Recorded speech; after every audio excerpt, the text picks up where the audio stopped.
അമേരിക്കയുടെ എല്ലാ സംവിധാനങ്ങളും ഇറാനെ വളഞ്ഞിരിക്കുകയാണ്.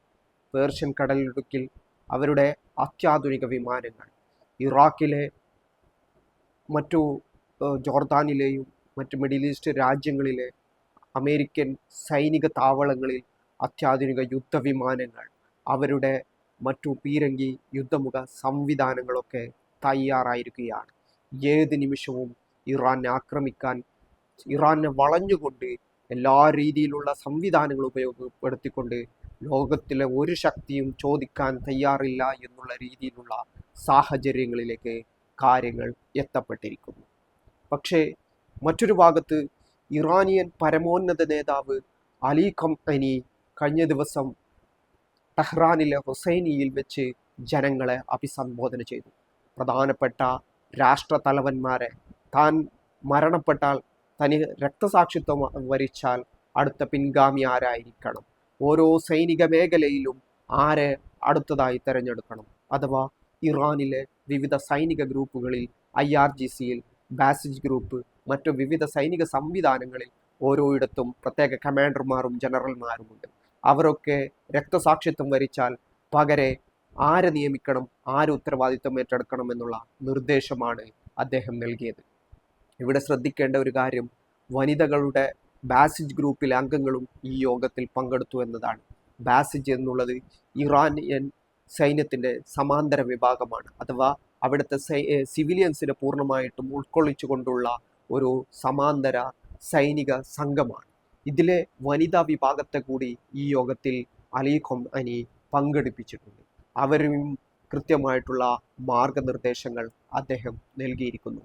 ആത്മവിശ്വാസത്തോടെ ഇരിക്കണമെന്നും ഏത് അമേരിക്കൻ ആക്രമണങ്ങളെയും അതിജീവിച്ചുകൊണ്ട് അതിശക്തമായ തിരിച്ചടികൾ നമ്മൾക്ക് നൽകാൻ കഴിയുമെന്നും അമേരിക്കയെ ഈ മണ്ണിൽ നിന്നും തുരത്താൻ കഴിയുമെന്നും അദ്ദേഹം അണികൾക്ക് ആത്മവിശ്വാസം നൽകുന്നുണ്ട്. അവർ അത് വളരെ ആത്മവിശ്വാസത്തോടെയും ആഹ്ലാദത്തോടെയും കൂടിയാണ് സ്വീകരിച്ചത്. അഥവാ അവരെ പൂർണ്ണമായിട്ടും ഈ ഒരു യുദ്ധമുഖത്തേക്ക് തയ്യാറെടുപ്പിക്കാനുള്ള എല്ലാവിധ കാര്യങ്ങളും അലി ഖംനഈക്ക് ചെയ്യാൻ കഴിഞ്ഞുവെന്നാണ്. ഈ അമേരിക്കയുടെ സൈനിക സംവിധാനങ്ങൾ, അവരുടെ അത്യാധുനിക യുദ്ധ കപ്പലുകൾ, അവരുടെ തുടർച്ചയായ ഭീഷണികൾ, ഇസ്രായേലി ഭീഷണികൾ, ഇതൊക്കെ ഒരു ഭാഗത്ത് നടക്കുമ്പോഴും അലി ഖംനഈ അദ്ദേഹത്തിൻ്റെ ദിനംപ്രതിയുള്ള പ്രവർത്തനങ്ങൾ ഓരോ ദിവസവും നടത്തിക്കൊണ്ടേയിരിക്കുകയാണ്. അതിനൊരു മാറ്റവും സംഭവിക്കുന്നില്ല. ഒരു തരത്തിലുള്ള ഭീതിപ്പെടുത്തലും അദ്ദേഹത്തിൻ്റെ മുഖത്തിലോ അദ്ദേഹത്തിൻ്റെ ശരീരഭാവനയിലോ ഇല്ല എന്നുള്ളതാണ് ശ്രദ്ധിക്കേണ്ട കാര്യം.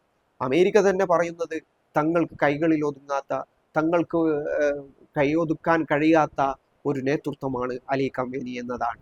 അതായത് മറ്റുള്ള രാജ്യതലവന്മാരെ, രാഷ്ട്രതലവന്മാരെ, സൈനിക തലവന്മാരെയൊക്കെ തങ്ങളുടെ അധീനതയിൽ കൊണ്ടുവരാൻ കഴിയുമ്പോഴും മിഡിൽ ഈസ്റ്റിലെ പ്രധാനപ്പെട്ട രാജ്യമായ ഇറാനെ അവരുടെ അധീനതയിൽ കൊണ്ടുവരാൻ കഴിയാത്തതിൻ്റെ പ്രാഥമികമായ കാരണം അവിടുത്തെ സുപ്രീം ലീഡറായ അലി ഖംനഈയുടെ അതിശക്തമായ നിലപാടുകളും തീരുമാനങ്ങളും തന്നെയാണ്. ഇപ്പോഴും ഇത്തരം അതിശക്തമായ ഒരു ആക്രമണം അവിടെ പ്രതീക്ഷിച്ചുകൊണ്ടുള്ള എല്ലാ സംവിധാനങ്ങളും അവിടെ ഒരുങ്ങിക്കഴിഞ്ഞു. ഏത് നിമിഷവും ഇറാനെ കീറിമുറിച്ചുകൊണ്ടുള്ള ഒരു ആക്രമണം തങ്ങൾ നടത്തുമെന്നുള്ള പ്രതീതി US സൃഷ്ടിച്ചിരിക്കുന്നു. അപ്പോൾ പോലും ചർച്ചകൾ ഒരു ഭാഗത്ത് നടക്കുമ്പോഴും അലി ഖംനഈ കുലുങ്ങാൻ തയ്യാറായിട്ടില്ല, ഇറാൻ കുലുങ്ങാൻ തയ്യാറായിട്ടില്ല. ആത്മവിശ്വാസത്തോടെയും വലിയൊരു ആത്മധൈര്യത്തോടെയുമാണ് ഈ ആക്രമണത്തെ ചെറുക്കാൻ വേണ്ടി അവർ തയ്യാറാക്കുന്നത്. സൈനിക കമാൻഡർമാരെ വിളിച്ച്, മറ്റു സർക്കാർ തലത്തിലെ ഉദ്യോഗസ്ഥരെ വിളിച്ച്, മറ്റുള്ള സംവിധാനങ്ങളെയൊക്കെ വിളിപ്പിച്ച് അവരവരുടെ ഉത്തരവാദിത്തങ്ങൾ അവർ ഏൽപ്പിച്ചു കഴിഞ്ഞു. അഥവാ ഇനി ഒരു അമേരിക്കൻ ആക്രമണം ഉണ്ടായാൽ ഏത് രീതിയിൽ അതിനെ പ്രതിരോധിക്കണമെന്ന് അവർ മാർഗനിർദ്ദേശങ്ങൾ നൽകിയിരിക്കുന്നു. അമേരിക്കയുടേത് ആക്രമണവും ഇറാൻ്റെത് പ്രതിരോധവുമാണെന്നാണ് ആധുനിക കാലത്തെ പുതിയ ലോക വ്യവസ്ഥയിലെ വിലയിരുത്തൽ. അതുകൊണ്ട് തന്നെ ലോകത്തിലുള്ള നീതിയുടെ ശബ്ദം നിലനിൽക്കണമെങ്കിൽ ഇറാൻ അതിജീവിക്കണമെന്ന് ലോകത്തിലുള്ള മിക്കവാറും രാഷ്ട്രങ്ങൾ കണക്ക് കൂട്ടുന്നു. റഷ്യയും ചൈനയും ഉത്തര കൊറിയയുമൊക്കെ ഈ തീരുമാനത്തിനൊപ്പമാണ്. അതുകൂടാതെ തുർക്കിയും മറ്റു രാജ്യങ്ങളുമൊക്കെ ഇതിന് നിശബ്ദത പിന്തുണയും നൽകുന്നുള്ളത് എന്നുള്ളത് ഒരു യാഥാർത്ഥ്യമാണ്. മധ്യേഷ്യയിൽ തന്നെ, ഈ ഒരു മേഖലയിൽ തന്നെ ഏറ്റവും പ്രധാനപ്പെട്ട രാജ്യമായി, ലോകം ഉറ്റുനോക്കുന്ന രാജ്യമായി ഇറാൻ മാറുന്നു എന്നതാണ്. മറ്റൊരു ഭാഗത്ത് ലെബനനിൽ നിന്നും അവരുടെ കോൺസുലേറ്റിൽ നിന്നും അമേരിക്കക്കാരെ അമേരിക്ക മാറ്റിയിരിക്കുകയാണ്. അവരെ തിരിച്ച് സ്വന്തം നാട്ടിലേക്ക് കൊണ്ടുപോയിരിക്കുന്നു. ഇറാനെ ആക്രമിക്കുന്ന അതേ സമയത്ത് തന്നെ ഇസ്രായേൽ ലെബനനിലെ ഹിസ്ബുള്ളയെ ലക്ഷ്യം വെക്കാനുള്ള എല്ലാ സാധ്യതകളും കാണുന്നുണ്ട്.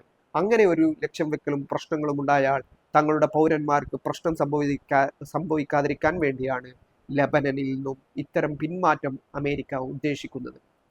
അഥവാ ഈ ഇറാൻ അമേരിക്ക സംഘർഷത്തിന്റെ മറ്റൊരു മുഖമായി ലെബനനും ഹിസ്ബുള്ളയും മാറിയിരിക്കുന്നു എന്നതാണ്. ഹിസ്ബുള്ളയുടെ അടുത്ത ദിവസങ്ങളിൽ വന്ന സന്ദേശത്തിൽ പറയുന്നത് ഹസൻ നസ്രുള്ളയുടെ പ്രതികാരത്തിനുള്ള സമയമായിരിക്കുന്നു എന്നതാണ്. ഇതൊരു ഇസ്രായേലിനോടുള്ള യുദ്ധപ്രഖ്യാപനമായിട്ട് വേണം കരുതാൻ. അതായത് ഒരേ സമയത്ത് രണ്ട് ഭാഗത്തും പ്രശ്നങ്ങൾ നിലനിൽക്കുന്നു എന്നതാണ്. യമനിലെ പണ്ഡിതർ വിലയിരുത്തി പറഞ്ഞത് മേഖലയിൽ ഇറാന്റെ തകർച്ചയുണ്ടായാൽ അത് ഈ ഒരു അമേരിക്കൻ ആധിപത്യത്തിനുള്ള കീഴടങ്ങലായി മാറും. മിഡിൽ ഈസ്റ്റ് സമ്പൂർണ്ണമായിട്ടും അമേരിക്കയുടെ വരുതിയിലാവുമെന്നതാണ്. അതുകൊണ്ട് ഇറാൻ നിലനിൽക്കണമെന്നും അത്തരത്തിലുള്ള ഒരു നിലപാടുകൾ എടുക്കാൻ ഈ ദേശത്തിലെ മുഴുവൻ മനുഷ്യരും തയ്യാറാവണമെന്നും യമനിലെ മുസ്ലിം പണ്ഡിതന്മാർ അത്തരത്തിലുള്ള ഒരു കൂട്ടായ തീരുമാനമെടുത്ത് അത് പ്രഖ്യാപിക്കുകയാണ്. മറുഭാഗത്ത് ഇറാഖിൽ നിന്നും അമേരിക്കയുടെ സൈനിക താവളങ്ങൾ എല്ലാ സംവിധാനങ്ങളും ഒരുക്കിയിരിക്കുകയാണ്. ഏത് നിമിഷവും ഇറാനെ ആക്രമിക്കാൻ വേണ്ടി യുദ്ധവിമാനങ്ങൾ തയ്യാറാണ്, പടക്കോപ്പുകൾ തയ്യാറാണ്, മറ്റുള്ള സംവിധാനങ്ങൾ തയ്യാറാണ്. എന്നാൽ ഖരിയത്ത് ഹിസ്ബുള്ള എന്ന അവിടുത്തെ ഇറാഖിലെ റെസിസ്റ്റൻസ് ഗ്രൂപ്പ് അവരുടെ സംവിധാനങ്ങൾക്ക് ഇറാഖിനെ പിന്തുണച്ചുകൊണ്ട് അമേരിക്കയെ നേരിടാനുള്ള നിർദ്ദേശങ്ങൾ നൽകിക്കഴിഞ്ഞു. അലി ഖമേനിയും അതുപോലെ തന്നെ ആയത്തുള്ള അലി സിസ്താനിയും എന്ന ഷിയ മേധാവികളുടെ ഒരു സമ്പൂർണ്ണ പിന്തുണ ഈ സംഘടനകൾക്കുണ്ട് എന്നുള്ളതാണ് ഒരു യാഥാർത്ഥ്യം. ഈ ഇറാഖിലെ റെസിസ്റ്റൻസ് ഗ്രൂപ്പ് യുദ്ധമുഖത്ത് ഇറാനൊപ്പം നിലയുറപ്പിക്കുമെന്നാണ് പറയുന്നത്. പക്ഷേ ഇവിടെ പ്രശ്നമുള്ളത് കുർദുകളാണ്. ഇറാഖിലെ കുർദുകളും മറ്റു ഇറാനിലെ കുർദ് ഗ്രൂപ്പുകളെയും ഒക്കെ ഉൾപ്പെടുത്തിക്കൊണ്ട് അവർക്ക് ആയുധങ്ങൾ നൽകിക്കൊണ്ടുള്ള മറ്റൊരു മൂവ്മെന്റ് അമേരിക്ക ഈ സമയത്ത് തയ്യാറാക്കി വെച്ചിരിക്കുന്നു എന്നുള്ളത് മനസ്സിലാക്കാൻ കഴിയുന്ന കാര്യമാണ്. കുർദ് ഗ്രൂപ്പുകൾ എന്നുള്ളത് ഇറാഖിലും ഇറാനിലും വിമത പ്രവർത്തനം നടത്തുന്ന വിഭാഗമാണ്. സ്വന്തം രാഷ്ട്രം വേണമെന്നുള്ള ഒരു നിലപാട് സ്വീകരിച്ച് സിറിയയിലും ഇറാഖിലും ഇറാനിലുമൊക്കെ നിരന്തരമായ കായിക പോരാട്ടം നടത്തുന്ന അല്ലെങ്കിൽ ഈ ഒരു സൈനിക പോരാട്ടം നടത്തുന്ന വിഭാഗമാണ്.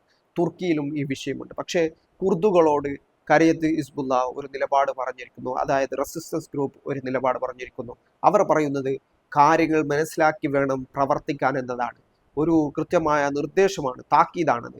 നിലവിലുള്ള സാഹചര്യത്തിൽ ഈ സാഹചര്യം മുതലെടുത്തുകൊണ്ട് ഇറാനെയും അല്ലെങ്കിൽ ഇറാനിയൻ ഭരണകൂടത്തെയും എതിർക്കാൻ എന്ന പേരിൽ ആക്രമണത്തിന് അമേരിക്കയോടൊപ്പം നിന്നാൽ അത് മേഖലയിലെ സ്ഥിതികൾ വഷളാക്കുമെന്നും മേഖലയിലെ സാഹചര്യങ്ങൾ വഷളാക്കുമെന്നും അത് മനസ്സിലാക്കിക്കൊണ്ട് വേണം ചരിത്രത്തിലെ തെറ്റ് ആവർത്തിക്കരുതെന്നാണ് കുർദ് ഗ്രൂപ്പുകൾക്ക് പ്രധാനമായിട്ടും ഈ റെസിസ്റ്റൻസ് ഗ്രൂപ്പുകൾ നൽകുന്ന നിർദ്ദേശം എന്നുള്ളത്.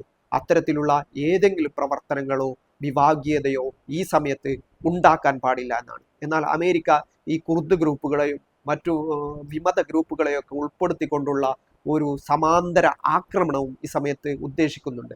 അത് ഇറാഖിലും ഇറാനിലും ഇത് തന്നെ ചെയ്ത് മുന്നേറാമെന്നാണ് അമേരിക്ക കണക്കുകൂട്ടുന്നത്. ഒരു ഭാഗത്ത് യുദ്ധ കപ്പലുകളിൽ വലിയ ചോർച്ചകൾ ഉണ്ടാവുന്നു, അവിടുത്തെ സംവിധാനങ്ങൾക്ക് ചോർച്ചകൾ ഉണ്ടാവുന്നു.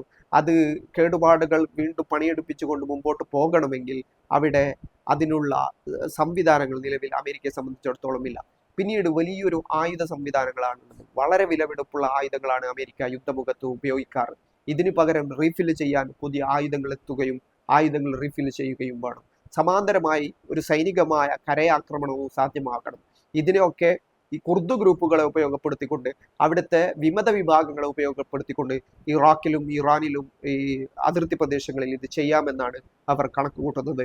അസർബൈജാനിലും അവർ ഇത്തരം കാര്യങ്ങൾ ഉദ്ദേശിക്കുന്നുണ്ട്.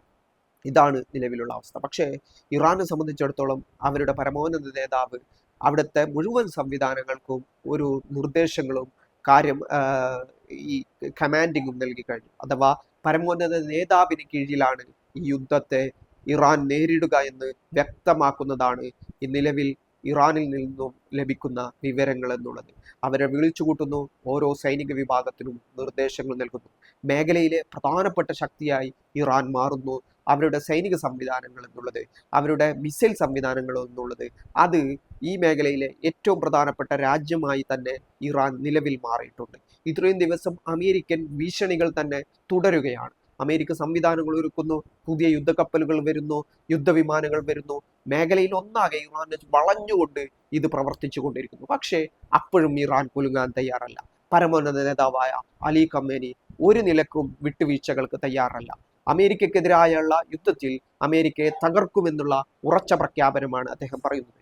മേഖലയിൽ ഒന്നാകെ ഇത്രയും വലിയ സംവിധാനങ്ങളുള്ള, ആധുനിക എല്ലാവിധ സംവിധാനങ്ങളുള്ള, പണമുള്ള, അത്യാധുനിക യുദ്ധവിമാനങ്ങളുള്ള, പടക്കപ്പലുകളുള്ള ഒരു ലോകത്തിലെ ഏറ്റവും വലിയ സാമ്രാജ്യത്വ ശക്തി ചുറ്റും നിന്നും വളഞ്ഞിട്ടും ഒരു കുലുക്കവുമില്ലാതെ അവരുടെ മുമ്പിൽ ഇച്ഛാശക്തിയോടുകൂടി നിലകൊള്ളുന്നു എന്നതാണ് അലി ഖമേനി ഇന്ന് ഇറാനിയൻ ജനതയ്ക്കും ലോകത്തിലുള്ള ഈ ഒരു ജനസമൂഹത്തിനും നൽകുന്ന ആത്മവിശ്വാസം എന്നുള്ളത്. അതുകൊണ്ട് തന്നെ അമേരിക്ക ഇതുവരെയും ഒരു ആക്രമണത്തിലേക്ക് തയ്യാറാവാതിരുന്നത്, ആക്രമണം നടത്താൻ തയ്യാറാവുന്നിരുന്നത് ഈ ഒരു പശ്ചാത്തലം കൂടി മുൻനിർത്തിയാണ്. ഇത് കേവലം ഇറാനിൽ ഒതുക്കി നിൽക്കുന്നതല്ല. ഇത് ഇറാഖിൽ ഇതിൻ്റെ അനുകരണങ്ങൾ ഉണ്ടാകും, ലബനനിൽ ഉണ്ടാകും, ഇസ്രായേലിൽ ഉണ്ടാകും, ഫലസ്തീനിൽ ഉണ്ടാകും, അങ്ങനെ യമനിൽ ഉണ്ടാകും. ഈ മേഖലയിൽ ഒന്നാകെ ഇതിൻ്റെ അനുകരണങ്ങൾ ഉണ്ടാകും. അഥവാ ഇതൊരു മേഖലാ യുദ്ധമായി തന്നെ ഇറാൻ പറഞ്ഞതുപോലെ മാറുമെന്ന് കാര്യത്തിൽ ഒരു സംശയവുമില്ല. അമേരിക്കയെ പിന്തുണച്ചുകൊണ്ട് ഇസ്രായേലാണ് ഇതിന് അമേരിക്കയെ ആക്രമിക്കാനുള്ള, ഈ അമേരിക്കക്ക് ഇറാൻ ആക്രമിക്കാനുള്ള പദ്ധതികൾ തയ്യാറാക്കുന്നത്, അല്ലെങ്കിൽ ഇത്തരം സമ്മർദ്ദങ്ങൾ ഉണ്ടാക്കുന്നത്. പക്ഷേ മറ്റൊരു ഭാഗത്ത് ഇറാൻ ഇത്തരം ബാഹ്യ സംവിധാനങ്ങൾ ഉപയോഗപ്പെടുത്തിക്കൊണ്ട്, റെസിസ്റ്റൻസ് ഗ്രൂപ്പുകളെ ഉപയോഗപ്പെടുത്തിക്കൊണ്ട് സമ്പൂർണമായ ഒരു യുദ്ധമാണ് മേഖലയിൽ നടത്തുക എന്ന് വ്യക്തമാക്കി കഴിഞ്ഞിരിക്കുകയാണ്. ചെറിയ ഒരു തീ വീണാൽ പോലും അത് വലിയൊരു തീഗോളമായി, തീപ്പൊരിയായി മാറുമെന്ന് വിലയിരുത്തപ്പെടുന്നത്. അതുകൊണ്ട് തന്നെ ആയത്തുള്ള അലി ഖമേനി കഴിഞ്ഞ ദിവസം ഈ ടെഹ്റാനിലെ ഹുസൈനിൽ നടത്തിയ, ജനങ്ങളെ അഭിസംബോധന നടത്തിയ അദ്ദേഹത്തിൻ്റെ പ്രസംഗം എന്നുള്ളത് ചരിത്രത്തിലെ ഏറ്റവും പ്രധാനപ്പെട്ട ഏടായി ഭാവിയിൽ വിലയിരുത്തപ്പെടാം.